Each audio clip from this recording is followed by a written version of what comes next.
સાહેબ આપ જિલ્લાના વહીવટી વડા છો ને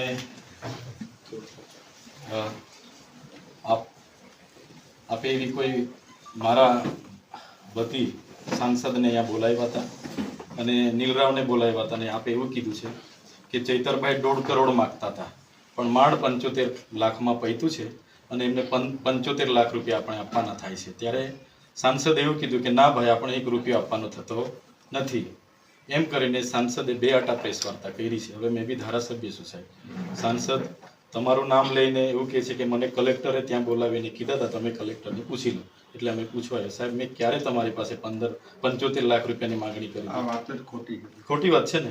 હા બસ તો આ મેં લેખિતમાં આવ્યો છું સાહેબ, તો મને સાહેબ આપ શ્રી મને ન્યાય આપશો એવી માંગણી છે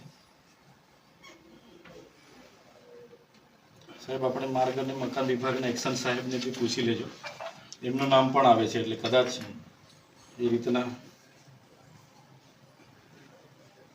મેં તો સાહેબ સંકલનમાં માહિતી માંગી હતી, એમાં મનસુખભાઈને પેટમાં દુખ્યું ને એમણે આ ડાયરેક્ટ મારા પર 75 લાખનો હિસાબ લગાવી દીધો।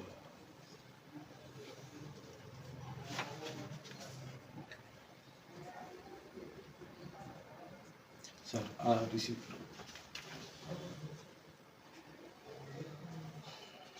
ઓકે, ધન્યવાદ સર। માન્ય ભરૂચના સાંસદશ્રી દ્વારા ચૈતર વસાવાએ 75 લાખ રૂપિયાની માંગણી કરી તોડ કરી એવો આક્ષેપ કર્યો હતો અને આ રજૂઆત કલેક્ટરશ્રીએ અમને કરી છે એવી વાત હતી।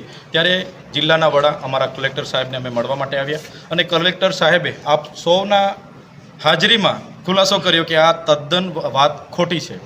એટલે મનસુખભાઈને મારે વિનંતી છે, જે મુદ્દો એ વડાપ્રધાનશ્રીના ડેડિયાપાડા કાર્યક્રમના ખર્ચાનો છે તો એની જ માહિતી રાખો ને। તમે આવા પાયા વિહોણા એક સાંસદ તરીકે મારા પર આક્ષેપ કરો, મારી રાજકીય કારકિર્દી મારી શાખને તમે નુકસાન કરવાનું કામ કરો એ વ્યાજબી નથી।